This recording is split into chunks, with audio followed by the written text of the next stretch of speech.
Біз Қызылорда облыстық фтизиопульмонология орталығының қызметкерлеріміз өздеріңіз білетіндей осы 55 жастан зейнетке шығу үшін қаншама біз тер төгіп күрестік. Аллаға шүкір, қазіргі таңда соттың шешімімен осы бейнетіміздің зейнетін көргелі отырмыз. Шешімді шығарып берді. 10 жылымызды төлейтін болды. Қазіргі таңда осы 60 жасқа зейнетке шығып жатқан апамыз қазір енді үлгермесе де 5% алып, Құдайға шүкір, сол пайдасы болып отыр бұл кісінің. Алғыс айтқымыз керек. Маркизант заң фирмасының балдарына, одан кейін Фархат баламыз, саған алғысымызды айтқымыз керек. Қожа Ахмет журналист баламызға да рахметімізді айтқымыз керек. Блогерлер, журналистер болмаса, біздің жан айқайымызды жеткізетін адам жоқ қой негізінде. Осындай жеңіске жетіп отырмыз. Одан кейінгі менің бір айтқым келетін бір адамым бар. Көп нәрсені мен сол кісіден ақылдаса отырып істедім. Адам құқықтары жөніндегі ұлттық орталықтың Қызылорда облысы бойынша өкілділігінің бас маманы Мадиева Камшат Шәріпбайқызына алғыс айтқым. Ол кісі, мен енді осы неге келем дегенше мен заңды ештеңені білген жоқпын. Мен әрбір қадамын сол кісіге айтып отырмын. Мынадай болғанда қандай болады? Сол кезде ол ерінбейді, күн демейді бізге маған барлығын айтып түсіндіріп отырды. Сол кісіге алғысым өте шексіз. Негізі, енді біз қазақпыз ғой. Өткенде бір шай ішсек бір 10 мыңда болдық аударып жібердім, маған қайтарып салып жіберді. Бүйтіп, Алматы Шамшатовнан мен үкіметтен осы қызметім үшін айлық алып отырмын.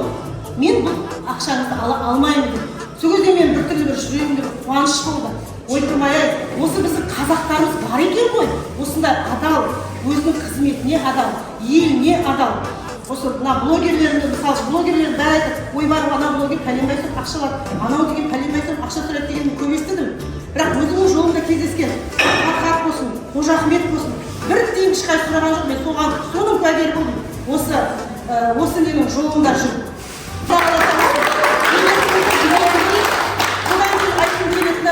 Қазіргі таңда 58 жас әйел жасты қайтарса деген пенсияға шығатын, 58 жасты қайтарса деген үндеу жасағымыз керек. Аллаға шүкір біз 55 жастан шығып жатырмыз.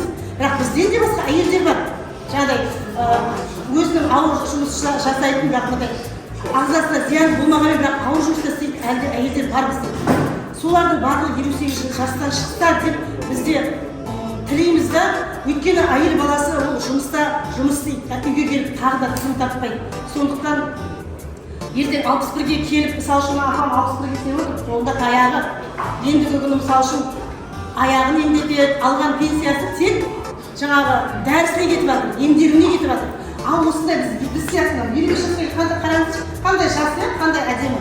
Осындай кезімізде 55 жастан шығып, немеремізге тәрбиемізді беріп, мысалы үшін осының өзіміз ауыр жаңағы емделуге дәрімізді жұмсамай, дәріге жұмсамай, пенсиямызды. Демалатын шипажайға барып, өзіміз үшін хотя бы 3-4 жылымызды арнасақ дейміз әйел болды. Біздің үндеуіміз сол. 60 жастан емес, 58 жастан әйелді жасы қайтарып. Молодец.